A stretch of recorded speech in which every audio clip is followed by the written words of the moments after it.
And welcome everyone. We are live on Zoom and Facebook for Habits of the Heart, Rabbinic Perspectives on Human Temperament and Character with Rabbi Alex Israel. This is the sixth and sadly penultimate session. In this class, we are going to examine rabbinic voices on our human traits and dispositions. Topics to be discussed include gratitude, speech and silence, tension and tranquility, materialism, thought versus action, joy, happiness, and finding meaning. It's a pleasure to have everyone here. Just one few housekeeping notes. We very much want to hear your questions and hear what you have to say. You are always welcome to post comments in the chat, whether that's on Zoom or on Facebook Live, and I can bring them to Rabbi Israel's attention. If you're joining us on Zoom, I can send you an invitation to panelists. I recommend accepting it because that way you can turn on your camera, unmute yourself, ask questions directly.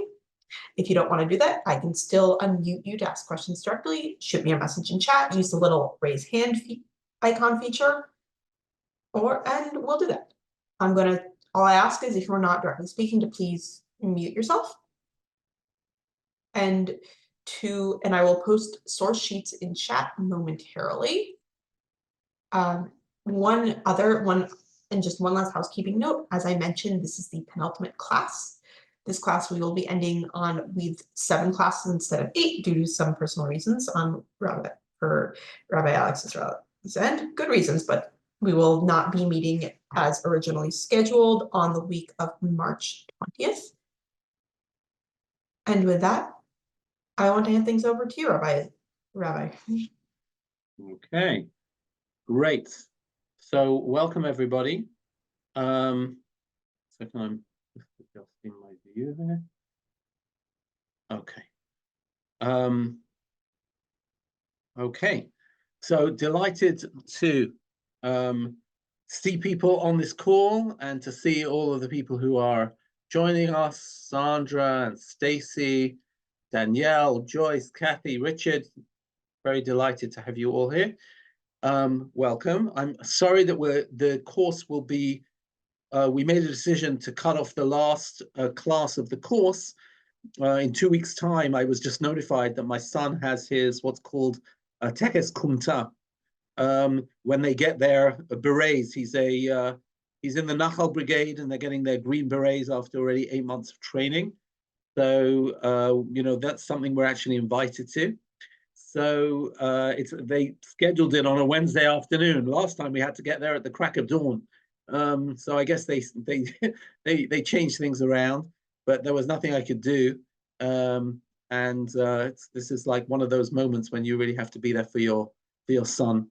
So he's definitely going to earn it, having to march 40 kilometers with all this stuff on his back and things like that. So we'll be delighted to be there for him. And I'm sorry the result is that we're going to be missing the 8th class, but hopefully, we'll still be, the 7 classes will hopefully still have contributed something to all of you. Great. Today we are going to talk about personal growth. I want to talk a little bit about, this is a question of habits in the heart, and how we approach our religious demeanor. And what I want to address today is what actually was called by Rav Aaron Lichtenstein a strategic planning in religious growth. Let me explain what I mean. We have 613 mitzvot. It's a big, almost any moment of the day, there is a mitzvah that we could do. And sometimes this becomes really overwhelming. A person really doesn't know how to choose. How do I choose where to put my priorities? Sometimes people, have this sense that, okay, you know what, I'll just be what I am. I'm not interested in making progress. People are worried if they take on new things, how will they change, etc., etc. So I want to try and talk a little bit today and give you some ideas about how to think a little bit about religious growth. And that's what we're going to do. So I'm going to share the screen as I always do. And before we get into the Makorot learning, I brought a lovely text here from a book which maybe many of you have read called The 9 Questions People Ask About Judaism by Dennis Prager and Joseph Telashkin, where they're quoting here Franz Rosenzweig, the famous philosopher, and the famous Baal Teshuva, I should say, Franz Rosenzweig. I assume that many of you know the story about Franz Rosenzweig. He was about to convert out of Judaism, convert to Christianity. And he decided that before he would convert, he would go one Yom Kippur to visit a shul. And the experience was so powerful that he did a 180-degree turn and turned right back into his Judaism, deepening his interest in his Judaism and deepening his understanding of his Judaism until he himself became one of the most important Jewish philosophers of his time. So really interesting individual, Franz Rosenzweig.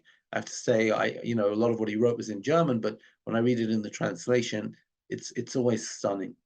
So I'll just read a little bit from this article, and this already will set the tone. I'll make it a bit bigger. Here we go. When Franz Rosenzweig, one of the leading Jewish thinkers of the 20th century, was asked if he put on tefillin each morning, he answered, "Not yet." At this point in life, Rosenzweig did not feel spiritually ready or comfortable with the idea of putting on tefillin, but he did not believe his unreadiness could or would be permanent. By answering not yet, rather than no, Rosenzweig made known his intention to continue to grow spiritually. Though he was not yet ready, he foresaw the day when wearing tefillin would be a natural expression of his Jewish growth. So he says, in order to elevate themselves to the task of perfecting the world, the Jewish people must begin to answer questions about their personal observance with Rosenzweig's not yet. So let's look at their examples here. He says, for example, do you follow the Jewish command to give 10% of your earnings to tzedakah? Not yet, but I'm giving more of my income each year. Do you observe Shabbat in your household in full compliance with Judaism's command to make the Shabbat day holy? Not yet fully, but we've started to recite Kiddush, and I should say Birkat HaMazon, at our Shabbat meals. We've also been able to liberate our family from reliance upon the television, and we'll soon be starting a Shabbat discussion group with our friends. This is obviously a dated article. Have you done all that you can for Soviet Jewry? Not yet, but the whole family recently participated in a Soviet Jewry demonstration. We are beginning to correspond with a Russian Jewish family awaiting a visa. Right? Do you observe the laws of kashrut? Not yet entirely, but we no longer eat pork or shellfish. The profundity of the not yet answer is that it is applicable to the Jew who has tried to observe Judaism for many years, as well as to the Jew who has just begun to incorporate Judaism into his or her life. Okay, so more or less, I don't think we really need to read much more. He says that the last line, if Jews individually and community were to start answering not yet, it would remind us that in the search for God and goodness, all of us are not yet there, and that we therefore need each other's help. And I would like to maybe put it slightly with a different articulation. I always dislike it when people say, are you dati? Are you religious, right? Or the way they say it in America is, are you Orthodox, right? And it's sort of like, the answer would be yes, but the problem is like this. It's a binary, right? You either not or you are. And then once I say I am, there's nothing more to do, right? So however you define what it means to be Orthodox or observant or whatever, so I am, and I'm there. And therefore we talk about a Baal Teshuva, right? Now, really, we should all be Baalei Teshuva. We should all be trying to improve on all sorts of different vectors of our Jewish existence, like you mentioned, tzedakah, right? So, a person might give 10% of their money to tzedakah, but there are always other things to be done. If you take tefillah, so a person might, only pray on Shabbat. Somebody else might pray every day. Somebody might pray every day with a minyan. But do you have kavanah? There's always more to do. And that's why when I much prefer, well, first of all, I don't like the word Orthodox, so I would use the word shomer mitzvot. But even before shomer mitzvot, there's a lovely phrase in Tehillim, right? Zeh dor dorshav mevakshei panecha, right? This is the generation of seekers, of those who seek you, those who seek your face, mevakshei panecha, dor dorshav, those who are to be doresh. We're looking for a relationship. We're looking for an engagement with God. And to me, that is a lifelong mission, right? When we say in the David Hashem Orivi Ishi, which we say every Elul, right? We say it for 7 weeks, the David Hashem Orivi Ishi. And one of the things we say, L'cha Amar Hashem, L'cha Amar Hashem Bakshu Panai. God says to you, seek my face. And the response is, Et panecha Hashem avakesh. I will indeed seek your face, God. That's what we renew every Elul, right? Every Elul we try to find a new way of connecting with God. And I want to say it even more than that. It's a lifelong mission because you never get there. What I mean, and also because as we change in life, as we adapt and change, you know, we start and we're single, and then maybe we get involved in a relationship when we get married or whatever. We start off and we're in school, then we go out to the big wide world, we start working, maybe we have children. Constantly our lives are changing, and as a result of that, the challenges that we face and the situations that are pressing upon us, and life's challenges and the way we respond to them and the mistakes we make constantly ask us to work on ourselves. And therefore, I love this perspective of not yet. I think it sets to me the idea that we should always be with what would be called a growth mindset. I don't know if you're aware of Carol Dweck's growth mindset, but you know, she has this whole concept even in schools, right? That so often we measure achievement, but what we actually don't want to just be able to create achievement. We actually want to create a growth mindset, that people are growing all throughout their lives. So I think that is something that I'd like to express here, and this idea of a growth mindset. And that's to me what the not yet expresses. And I think that sets the tone for what I'd like to talk about today. Any of you, by the way, if you're interested, Google that, right? Google growth mindset, Carol Dweck. She's obviously Jewish, right? With a name like Dweck. It's fascinating. Her books and educational curriculums that have been written on the basis of a growth mindset. Again, the idea that, you know, none of us are static, and that we shouldn't try and create educational frameworks which lead to static achievement, but rather we should teach people how to adapt and how to grow, and how to become lifelong learners, etc., etc. Okay, I don't know if anybody wants to comment or add. Now's the time before we start presenting the next stage. Okay, so as you can see, I put a title here on page 2, Strategic Planning in Avodat Hashem. And the truth is, much of what I'm going to talk about comes from an article by Rav Aaron Nicholstein. You can find it on the Virtual Bet Midrash or in the book By His Light, and it's called a Spiritual Specialization, Strategic Planning in Avodat Hashem, or Determining Objectives in Spiritual Growth. Many of us don't really think about the idea that we should have a strategy. We have a strategy in order maybe to get ourselves up onto the career ladder. We have a strategy, maybe we learn methods for parenting, or all sorts of other things. Maybe we even have a strategy for, you know, managing our busy workday. But do we have strategic planning in Avodat Hashem, in the way we serve God? And I wrote here, we have 630 mitzvot to perform. Is it legitimate to prioritize them? Is it legitimate to set goals? Okay, now, on the face of it, right, the answer is no. Take a look here. Pirkei Avot, Perek Bet, Mishnah Aleph, Rebbi Omer, Ezehi derech yishara she'yavor lo le'adam. What's the right path that a person should choose? Kol shu tiferet lo oseha or tiferet lo min ha'adam. That's not so relevant to us for now, but for now, listen to this. Veheve zahir b'mitzvah kala kev'chamura. You should be very careful with even a light mitzvah, just like a heavy mitzvah. In other words, whether a mitzvah seems light or a mitzvah seems heavy, you should do it all the same, right?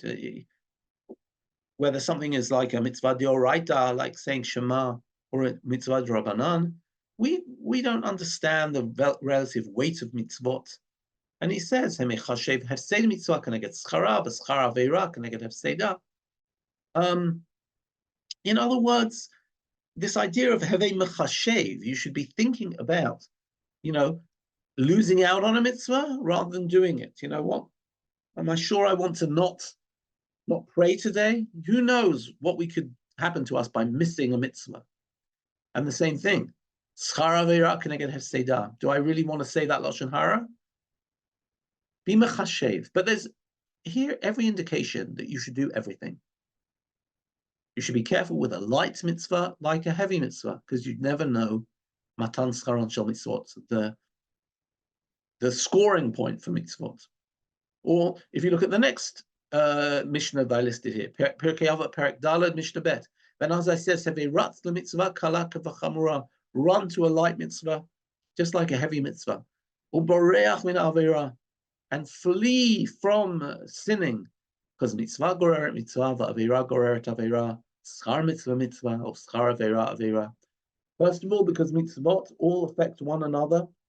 So you do one good thing, and it leads to another good thing, and it leads to another good thing, right? A person decides that they're going to, I don't know, join the Hillel in university, but then they get involved in Shabbat meals, and after Shabbat meals, then they realize when it's Rosh Hashanah, and then they hear the shofar, and then they get involved, and they find good friends, and they fall in love with a Jew, and they end up marrying Jewish, and, mitzvah goreret mitzvah, right? And likewise, aveira goreret aveira, a person, I don't know, does something indiscreet in the financial area, and then they have to cover it up with lies and with, all sorts of things, until it eventually becomes out of it becomes a mountain out of a molehill. What started small ends up big. The indication here, again, is mitzvah kala and mitzvah chamura, that each time you should not make distinctions between any mitzvot. Yes, highlight here. Kala k'vachamura, same thing. Kala k'vachamura. Be careful about mitzvah chamura. Run to a mitzvah kala min chamura. There doesn't seem to be any ability to really discriminate between mitzvot. But, and now I get to the big but. But really, is it possible for everybody to do everything? Is it possible to do everything? And here, let me try and put this out there quite simply, using the following Mishnah. Again, another Mishnah from Pirkei Avot. Shimon HaTzadik haya mishiarei Knesset HaGdolah, hu haya omer al shlosha dvarim ha'olam omed, al haTorah v'al avodah v'al gmilut chasadim. Shimon HaTzadik would say, the world stands on three things: Torah, avodah, and gmilut chasadim. Now, so there are three pillars of Judaism, or three pillars of the world. Torah, most people translate that as limud Torah. Avodah, usually we translate that as prayer, and gemilut chasadim. So let's just take those three areas. Okay? What I want to argue is, can you be a maximalist? What I'm going to say is that in each mitzvah, there's a scale. There's the maximum and there's the minimum. Can you be a maximalist in all these three areas? Let me explain what I mean, right? So, of course, you can learn. Let's take Torah, and we'll do it through this Gemara in Menachot. You can learn all day and night. The phrase in Sefer Yoshua is "V'higita bo yomam v'layla." Learn day and night, right? Here's the phrase: Lo yamush Sefer Torah hazeh mipicha. The Torah should never depart from your mouth. You shall meditate about it day and night. Okay, so we should be learning all day. What if I can't? So there's actually a lower scale. We always have shiurim in Judaism, a certain threshold. So let's see the discussion. Amar Rabbi Ami, Rabbi said, Midrasha Rabbi Yossi Nilmad, אפילו לא שנה אדם אלא פרק אחד שחרית ופרק אחד ערבית, כי אם מצוות לא ימוש ספר התורה הזה מפיך, והגית בו יומם ולילה. It says the Torah should never leave your mouth, and you should do it day and night. Now, the way we're going to read it, according to this, is, what does it mean? When you say I'm doing something always or continually, right? What do you mean by that? Do you mean that you're doing it without stopping? Or do you mean that you're doing it on a constant basis, right? Every week. So you could say, I've always lit Shabbat candles. You don't light Shabbat candles on Sunday, Monday, Tuesday, or Wednesday. You light them every Friday night. So you do it periodically, but you've done it constantly. So you say, I've always lit Shabbat candles, right? Do you understand the sense? It's still an always, even though it doesn't happen every moment. So when it says the Torah should never leave your mouth, and you should learn it day and night. So they're saying, how does the Torah never leave your mouth? As long as you say Torah every morning and every evening, then the Torah has never left your mouth, because you're thinking about it all the time, right? Do you get what I mean? Right? So I can say, so what he says is, according to this teaching of Rabbi Yossi, as long as you learn a chapter of Torah in the morning, a chapter in the Torah in the evening, it's as if the Torah has never left your mouth. Omar Rabbi Yochanan Mishum Rabbi Shimon Bar Yochai. Rabbi Yochanan then responds and says, he says, well, I say Kriyat Shema in the morning and Kriyat Shema in the evening, and that's a chapter from the Torah. Those are psukim. So now I fulfill my obligation of learning Torah. It's like, you kill 2 mitzvahs with one act. You read Shema, and it counts for your learning in the morning and in the evening. And he says, don't say this before the common people, because then they'll never learn, right? So, but essentially what they're saying is, the minimum of learning Torah, the lower threshold is, say Shema in the morning, say Shema in the evening. What's the maximum? I learn in every waking hour. Even when I'm eating, I'll put my earphones in and I'll listen to shiurim, right? I'll sit in yeshiva all day and night, right? Shifti b'veit Hashem kol yimei chayim. Right? By the way, Rava has a different attitude. Mitzvah la'omro lifnei amay haaretz. It's good to say it to the common people. They should know that even just by saying Shema, they're keeping the mitzvah Talmud Torah in the ideal way. And here we'll see the other extreme. Sha'al ben Dama ben achotov shel Rabbi Yishmael at Rabbi Yishmael. Ben Dama, who was the nephew of Rabbi Yishmael, asked his uncle, he said, I've already learned all of the Torah. I've learned through the whole of Shas, I've learned through the Shulchan Aruch, I've learned through everything. Can I go to university? Can I learn Greek wisdom? And what did he say to him? It says, Lo yamush sefer Torah ze mipicha v'yigita bo yomam v'layla. Say v'dok shah she'eno lo min hayom v'lo min halayla v'lamod b'chochma yavanit. The Torah shouldn't depart of your mouth. Meditate in it day and night. Go and find a time that isn't day or night, and then you can learn Greek wisdom. What do you see here? You see here that Rabbi Ami and Rabbi Yossi are saying, listen, when it says the Torah should never depart from your mouth, it means do a little bit in the morning, a little bit in the evening, and that's good. Rabbi Ishmael is saying, no, you have to learn every second of the day. So if I want to keep Torah to the max, if I want to do perfect Torah, I have to learn Torah all day. Well, let's go to the next source, Tefillah. Tefillah. Lovely story here. Maybe to save time, I will read this in English. Our rabbis taught, Brachot 34. Our rabbis taught once a certain disciple led the prayers in the presence of Rabbi Eliezer, and he extended the prayer to the great length. By the way, I will say this is in the Bet Midrash of Rabbi Eliezer. We're talking about around the year 100 CE. It's clear they had not yet fixed the text of the prayers, or even of the Shemona Esrei. The prayer wasn't, the beginnings were fixed, the ends were fixed, like the Brachot, Baruch Atah Hashem, Chonin Hadat, Baruch Atah Hashem, Rofei Cholei Amo Yisrael, was fixed. But the internal text of each one, like Rafa'enu Hashem v'nei Rafei, Hoshienu v'nei Moshe, wasn't fixed. And people used to use their poetic license.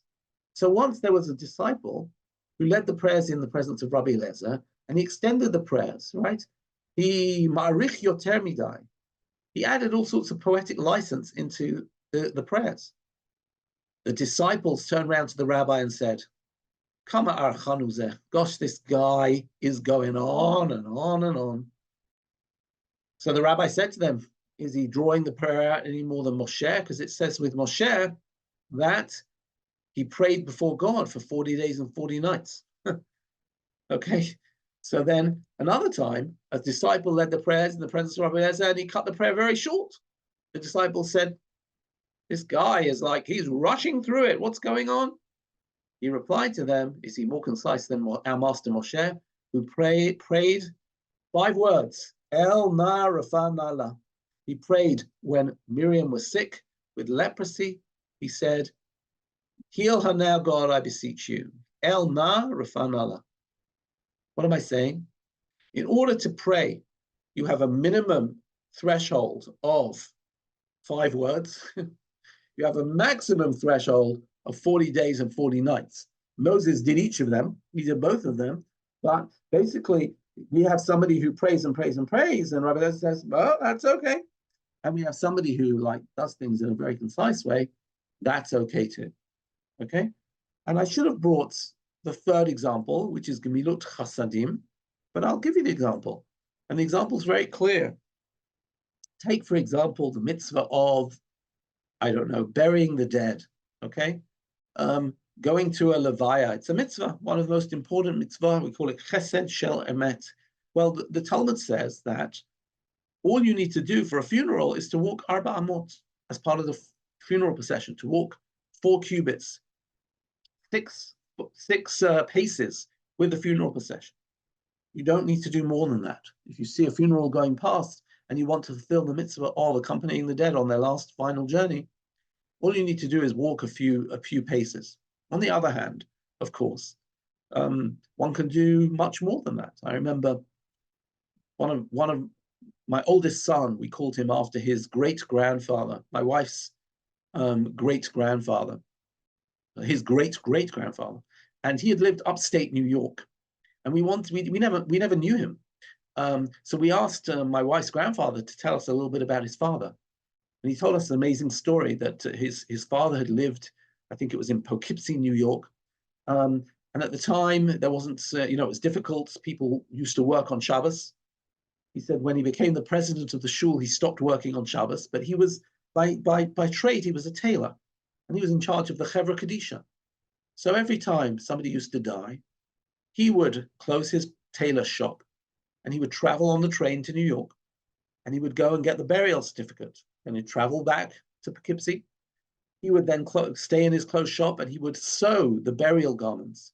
Then he personally would go and do the tara, and wash the body, get ready for burial, and lead and organize the digging of the grave and lead the funeral. And that was his job in the community. Lower threshold, 6 paces at the funeral.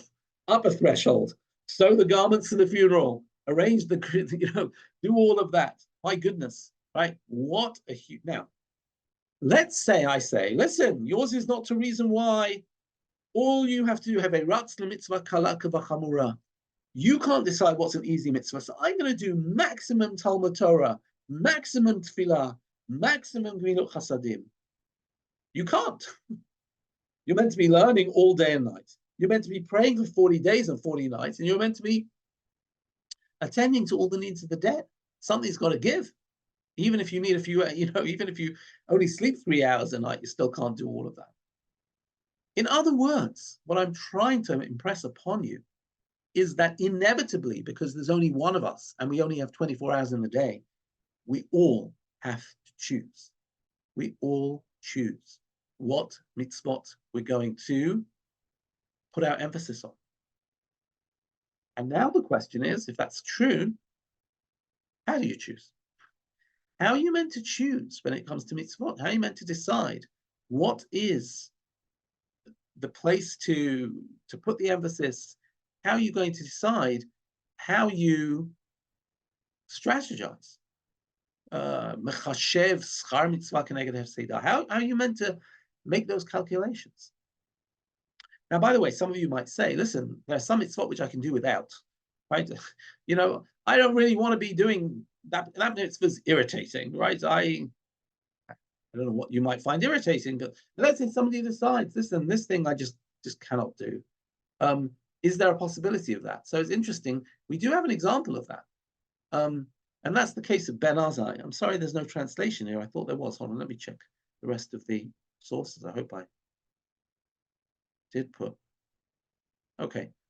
Yeah, there are more translations. Sorry, there's no. I'll tell you about Ben Azai. Ben Azai apparently was not married. He was part of the group of the rabbis in the Bet Midrash, but apparently he never got married.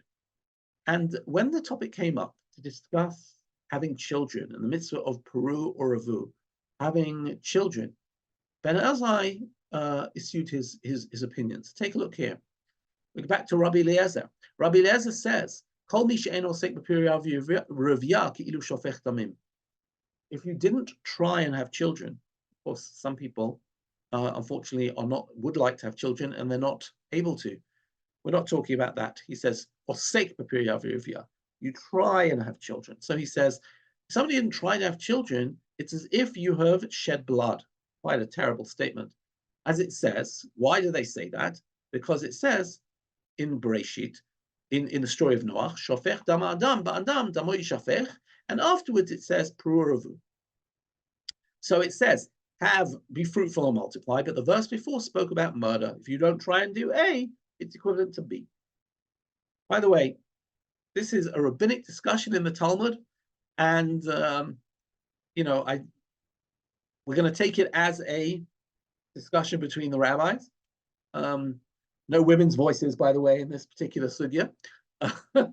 And Rabbi Yaakov says, no, it's not that you've shed blood, but you have minimized your tselem Elohim. You're born in the image of God. God is a creator.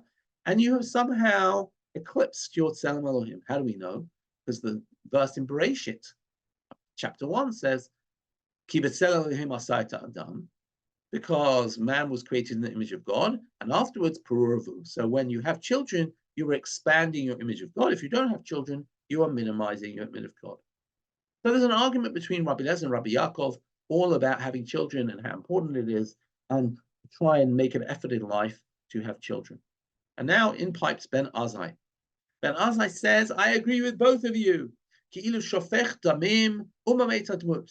Not only by not having children are you in some way spilling blood, but you are also eclipsing your image of God. Amru lo Ben Azai. The people in the Bet Midrash look at Ben Azai incredulously and they say, some people can learn nicely and they keep nicely. Some people keep the Torah, but they don't know how to learn. But you teach beautifully, but you don't do it. In other words, we keep on setting you up on dates. You don't want to go on any dates. You don't want to get married, right? Every time we suggest that you can set up a family, you don't want to. You're waxing poetic about how it's so important to have kids. And if you don't have kids, it's so bad, right? You're much more extreme than Rabbi Eliezer and Rabbi Yaakov. We haven't seen you've made any efforts to have children. Amalehem Ben Azai. Ben Azai said, what do you want me to do? Nafshi chashka b'Torah. I love learning Torah, right? In other words, if I go and get married and have children, you know what I'm going to be doing? I'm going to have to earn money to pay for their schooling. I'm going to have to take them down to the park and push them on the swings. I'm going to have to, read, Eric Carle books and, spot the dog. And that's just a waste of my time. I need to be learning Bava Metzia, right? So I don't have children because nafshi, what's the phrase? Nafshi chashka b'Torah. I just want to learn Torah. That's all I want to do. I don't want to go on dates. I don't want to have children. All I want to do is be an intellectual, sit in the library all day and learn Torah. And he says, and now you're going to tell me, but what about the world? Answer, other people will do those things. Amazing. Ben Azai has just written himself out of a whole bunch of, he said, you know what, Puravu is for other people, not for me. Now, I have to say that I'm not claiming this is legitimate, because the Talmud itself, how did the rabbis relate to him? They said, how dare you come up with this interpretation when you don't even keep it, right?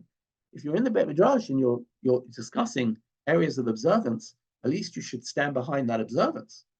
So I'm not necessarily suggesting that we adopt Ben Azai's approach. But here you do have a person who says, listen, I just, somebody might say, listen, I know Aliyah is very important. I'm all behind it, but it's just not for me.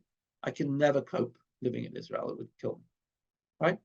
I understand that. I totally get it, right? My parents are there, my family's there.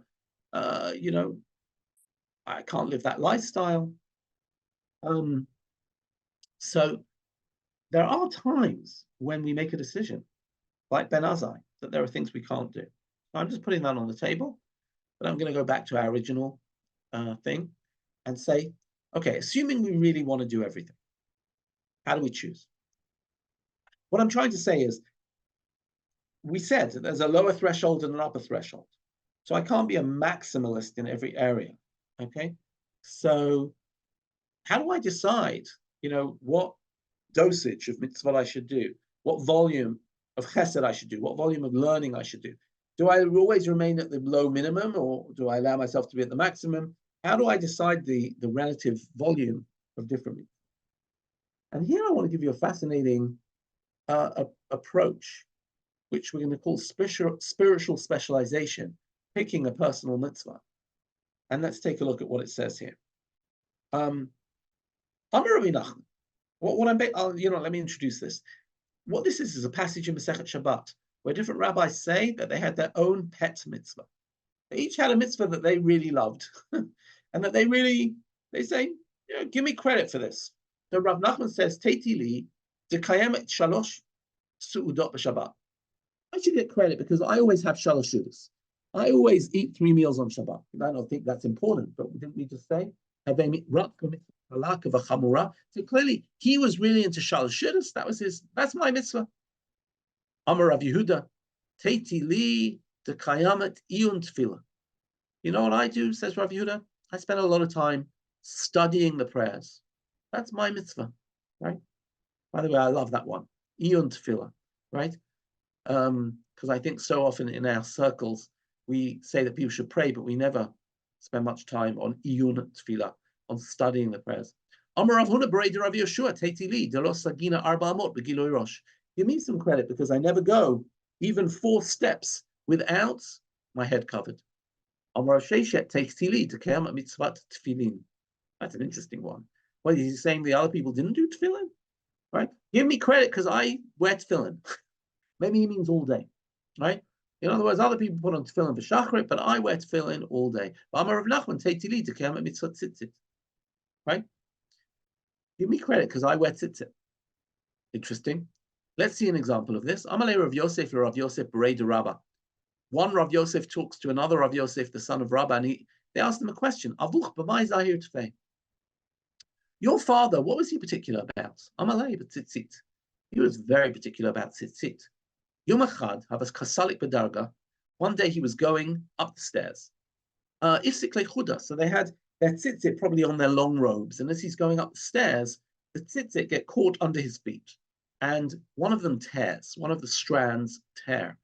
Now, I have to say that the way we tie our tzitzit, first of all, the halacha is that even if 2 of the 8 have torn, it's still kosher. And more than that, the way we tie them, it's probably kosher even if they're all torn, because there's a lot which are in the sort of knotting. So probably it's kosher anyway. But if one of the strands got torn, until they brought him another pair, he wouldn't step up the steps or down the steps. In other words, he was so particular and pedantic about tzitzit that he wouldn't take a step while he was not wearing tzitzit. Fascinating, right? Okay, fine. Oh, by the way, last line, I've got to read that. But Amar Abaye said, Teiti li ki chazina tzurba me Rabbanan. Give me credit, because when I see a Talmid Chacham, the Shalim Masechta, who has finished a tractate, Abin the Yom Tov Rabbanan. I make a party, I make a siyum for the rabbis. And this is, by the way, the source of a siyum. This is, if you want to know where there's the source of the idea of doing a siyum when you finish a Masechet, it comes right from here. That amongst the Amoraim, they used to make a celebration. They used to make a celebratory meal when they finished a Masechet.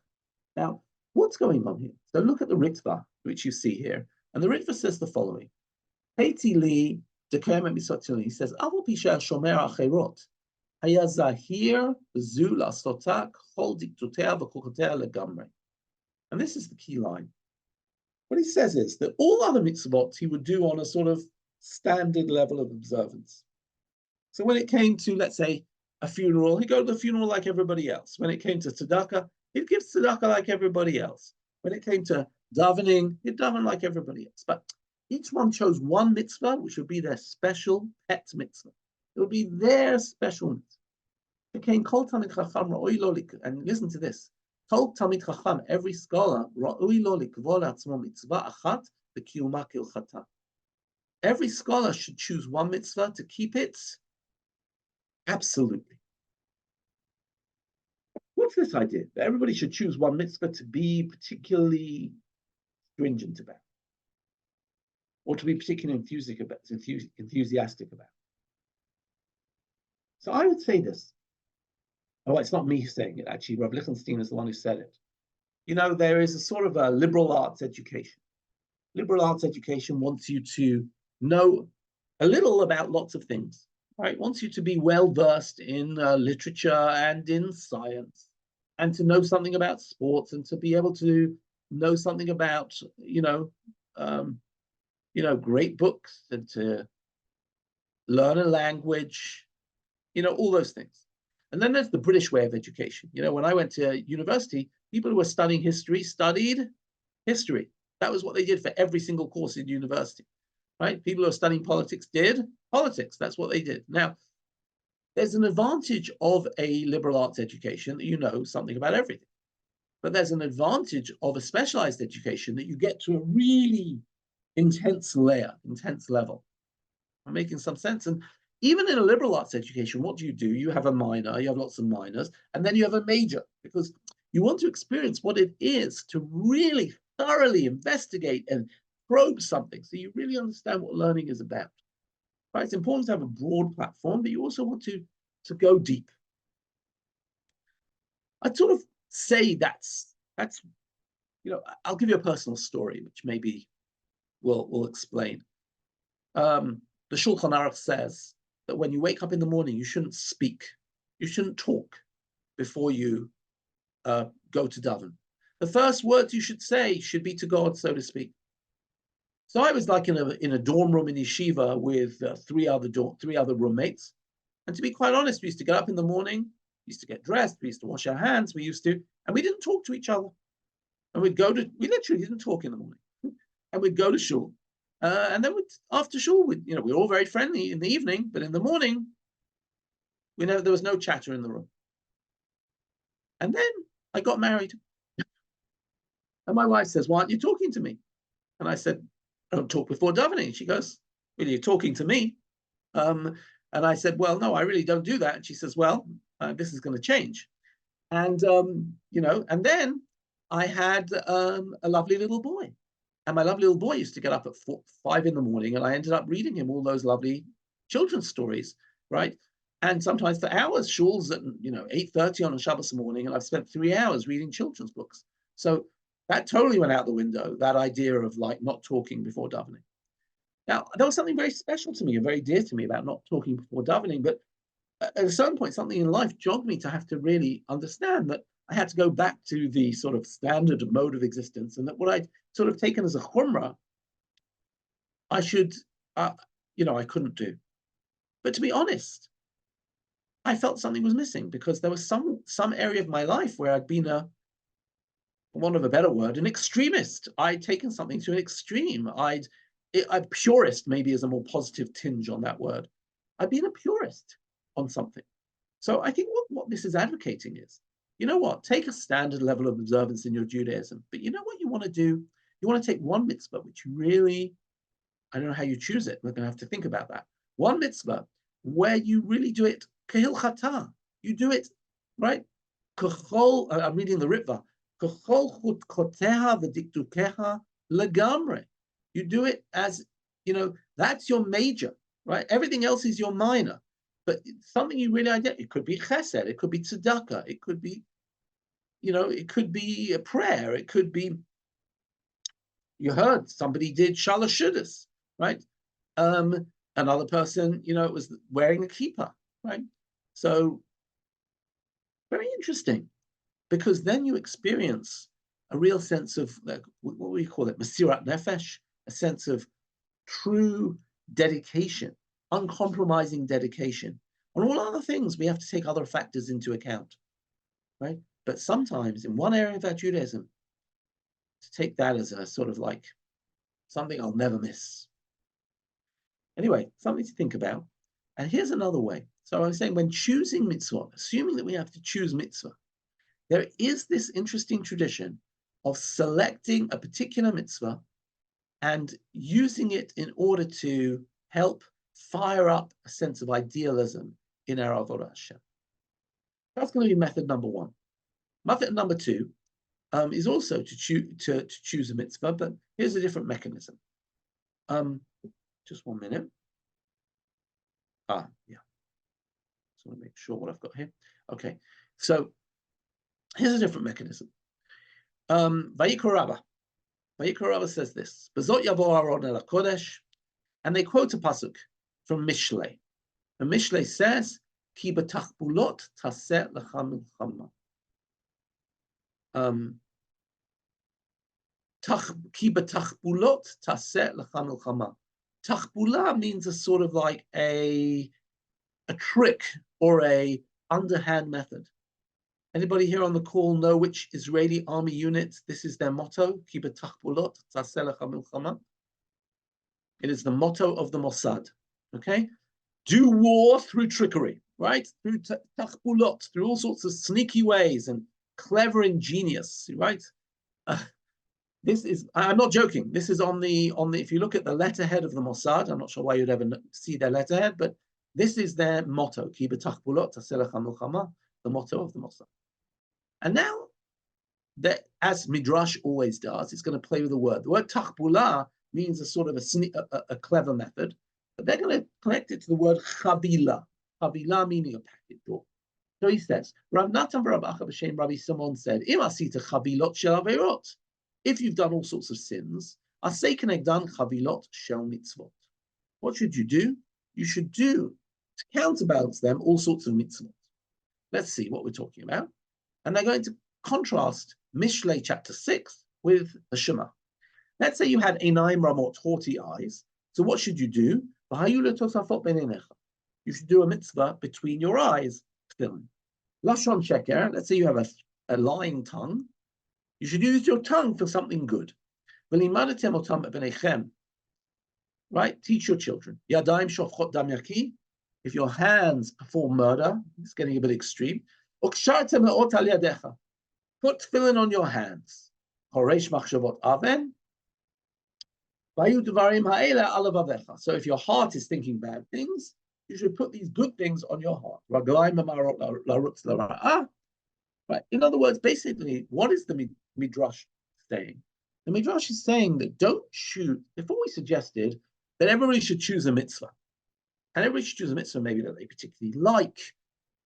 Here he's suggesting that you should choose to direct your avodah Hashem in order to counterbalance your flaws.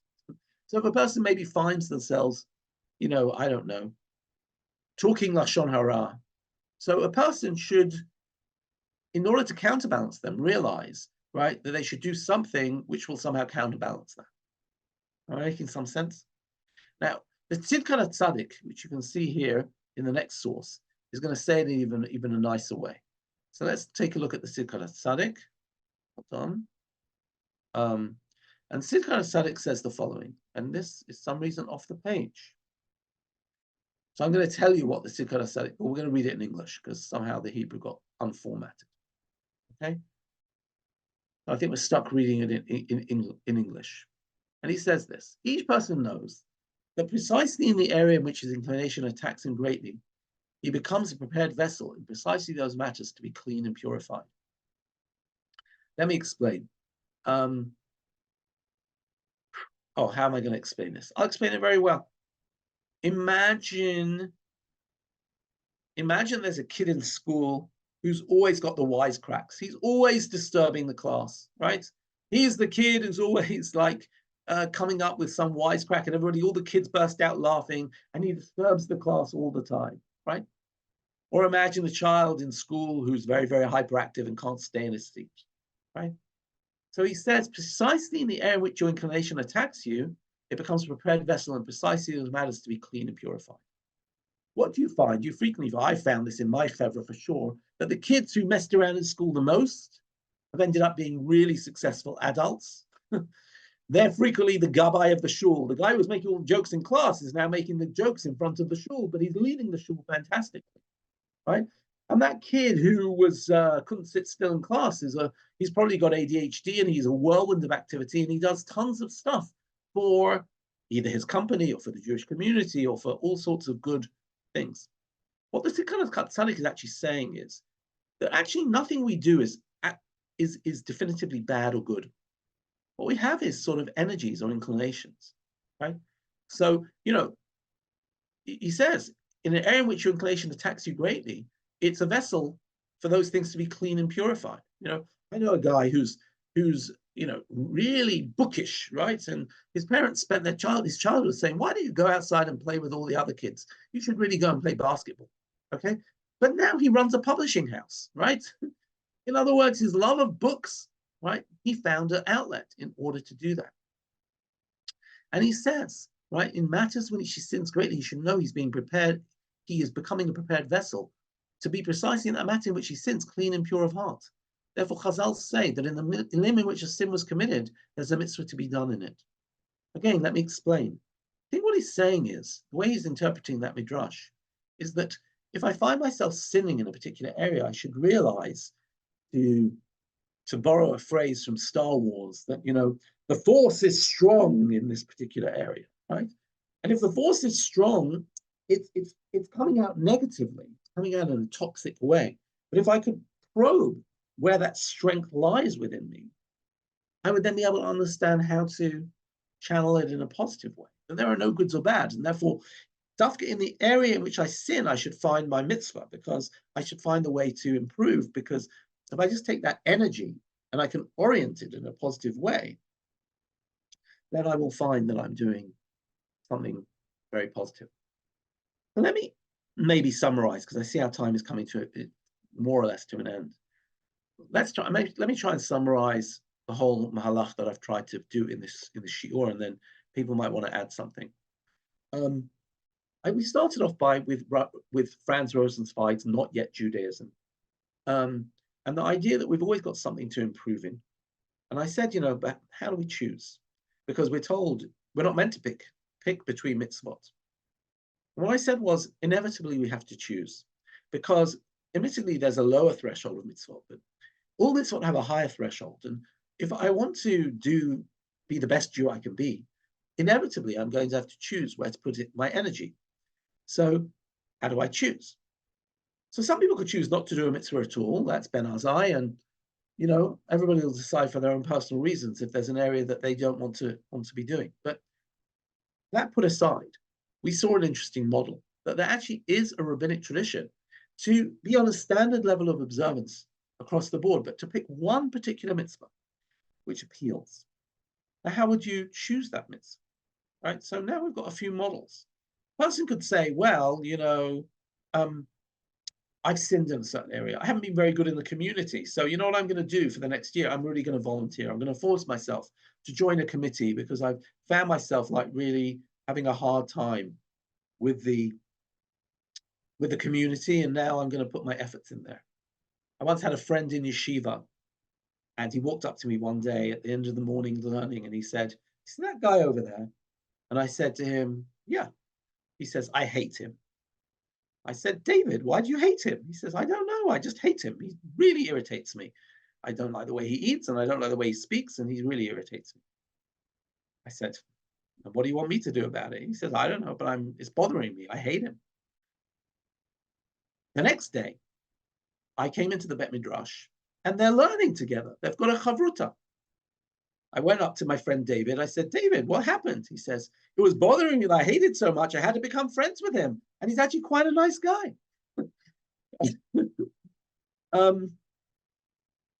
In other words, how do you choose? So one way is to say, where I sinned, I want to improve, right? Another way to say is actually look at yourself, look deep inside yourself, find where your energies are, right? I'm a social type of person. So I want to try and give to the community in the social area. I'm an intellectual type of person. Well, I'll go and give shiurim. It's a big blessing when you find what you're good at. It's a big blessing when you can find, an area that you can really do things, right?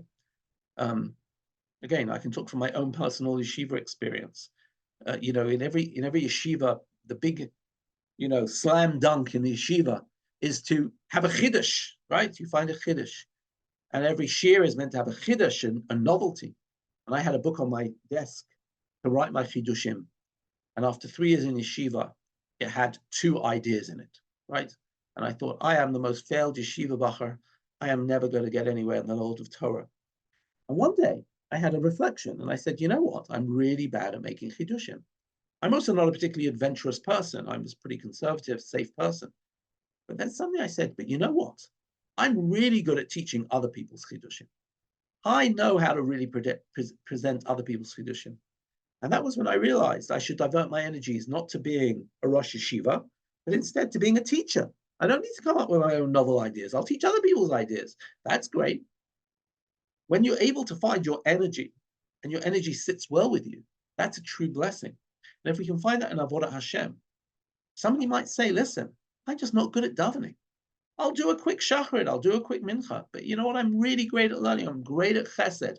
I'm great at any other area of our Judaism. I love wearing tefillin. I'm going to set up I don't know. Find an area which speaks to you, which speaks to your soul.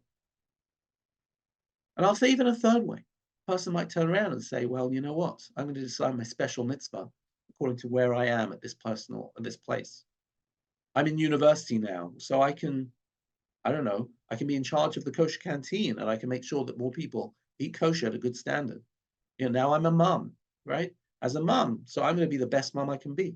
I'm going to read up and find out, how I can be the most sensitive, successful, mother. My mitzvah is going to be, v'shinantam levanecha. My mitzvah is going to be raising these children to be positive. When parents reach old age, my mitzvah might turn to be kibbud av va'em and spending much more time with my parents, right, in order to help them in their old age, right, and so forth and so forth. A person who has more means might decide. I once had a friend who became a CEO of a company, and I said to him, "What do you do in your company?" And he said to me, "Well, you really want to know what my job description is or what I really do?" I said, "I want to know what you really do." And he said, "I walk around all day making sure that every single worker feels fulfilled. I want every worker not to feel like they're a rat in the maze. I want to feel that they're making progress in their career and that they're feeling that their work is fulfilling and they get praised for it." I said to myself, this guy is doing a mitzvah every minute that he's at work, right? He has turned his position as a CEO of the company into an ultimate. In other words, a person can choose, look, this is my station in life. This is where I am. I'm going to find a mitzvah which is going to fit me now. But what's fascinating here is that we're being called to actually think intelligently about where we put our effort in our Avodat Hashem, in that tremendous world that God has given us of mitzvot, which has so many different mitzvot which appeal to so many different character types. And I think so often people don't feel they have the legitimacy to create a strategy. And what I want to say is that if our attitude is that we are Mavakshe Hashem, and that we want to make progress in our Judaism, and that we want to feel that we're achieving, then we have to engage in strategic planning in Avodat Hashem. And then, obviously, I'm not suggesting take anything off the table, but it's legitimate to do things at a standard level, and then to take other things which match the moment, or match me, or maybe match my flaws, right? And to use those in order to help myself feel like I'm advancing and achieving. So that's what I wanted to sort of share today.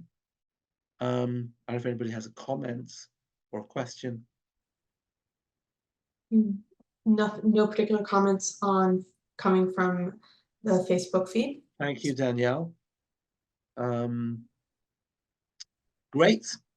So what we will do next week, Be'ezras Hashem, I think we're going to dedicate the class next week to the question of meaning seeking.